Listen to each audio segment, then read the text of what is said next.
Vous dites que Dieu a tout créé, qu'il règne sur tout. Et ça, je ne suis pas d'accord. La science n'a pas vérifié cela. Donc, je ne peux pas y croire. Je ne crois qu'en tout ce qui est créé par la nature et change au cours de l'évolution. Comme dit le proverbe, les paroles ne sont que du vent, voir c'est croire. Ce qu'on ne peut pas voir de ses yeux n'existe tout simplement pas. Considérons les gens qui croient en Dieu, indépendamment du nombre de croyants. Qui a vu Dieu? À qui Dieu est-il apparu? Jusqu'à présent, personne ne l'a vu. C'est donc la preuve qu'il est purement imaginaire.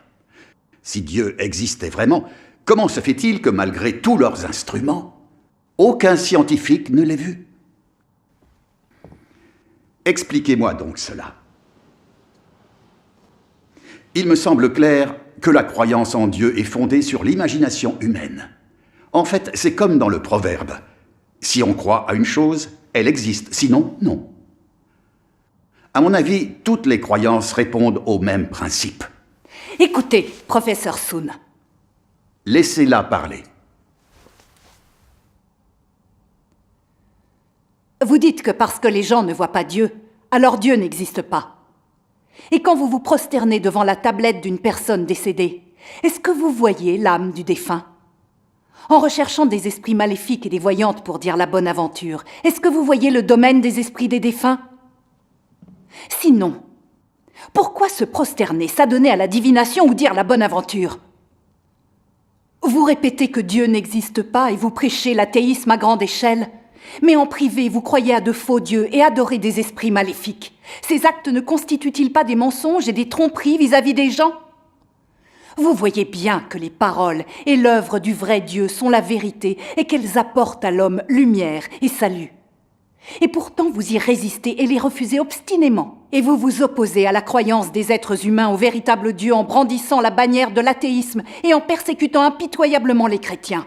En fin de compte, quel est le problème? Professeur Sun, pouvez-vous l'expliquer clairement? Dieu est esprit. Bien qu'on ne puisse voir son corps spirituel, on peut entendre Dieu prononcer des paroles. Et on peut voir l'œuvre de Dieu. C'est un fait qui est absolument irréfutable. Depuis des milliers d'années, Dieu parle, guide les hommes, sauve l'espèce humaine et régit le destin du genre humain. Dieu a également révélé de nombreux actes.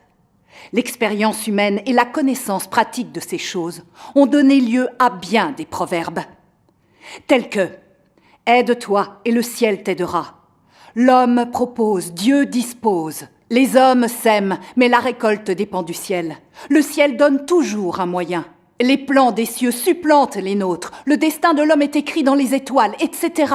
Tout cela prouve bien qu'il existe un souverain qui régit et agence tout le monde humain, qui dirige, bénit et nourrit cette humanité.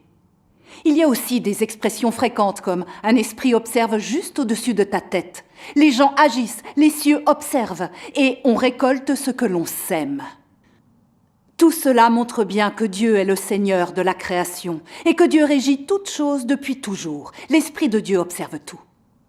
Dieu inflige les châtiments selon les actions des gens et décide du destin des êtres humains.